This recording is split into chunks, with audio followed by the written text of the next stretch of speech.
In the early 1700s, life for the common people of England was hard. With few labour laws to protect them and little time to devote to anything but survival, the young and old lived difficult and often joyless lives. The comfort and the soul strengthening of God's Word were confined mostly to churches, elegant places the common people had little time to visit or the proper attire to enter. Their future looked dark. But God had a plan. While the poor languished in their misery, God was working in the life of a young and devout clergyman whose own spiritual darkness would be changed by the light of God's Word. This passionate young man would bring the gospel to them in their dingy workplaces, the muddy fields, and even the mines, and in doing so would change their lives and his own life forever.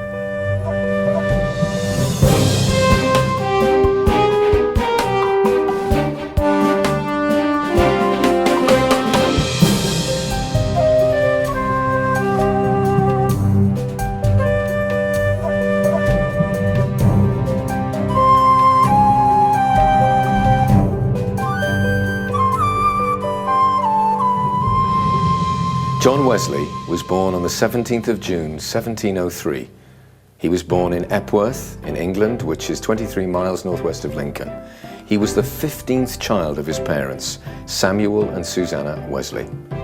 His father was an Oxford graduate and rector in the Church of England.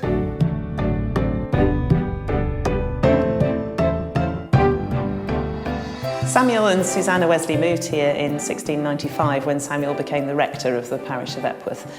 They arrived with 4 children and then they had the rest of the family here in Epworth. Altogether they had 19 children, but only 10 survived to adulthood, so it was quite a tragic story really, as was the norm for the time. Their eldest child was Samuel, named after his father, and then there were 2 other boys, John and Charles, the famous brothers, the Wesley brothers, and also the 7 sisters, the 7 Wesley sisters, who had a much more limited life really than their famous brothers.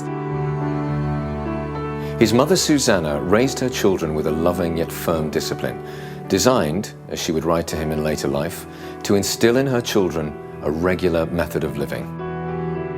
His mother's methodical approach left a deep impression on John, one that as an adult he would recommend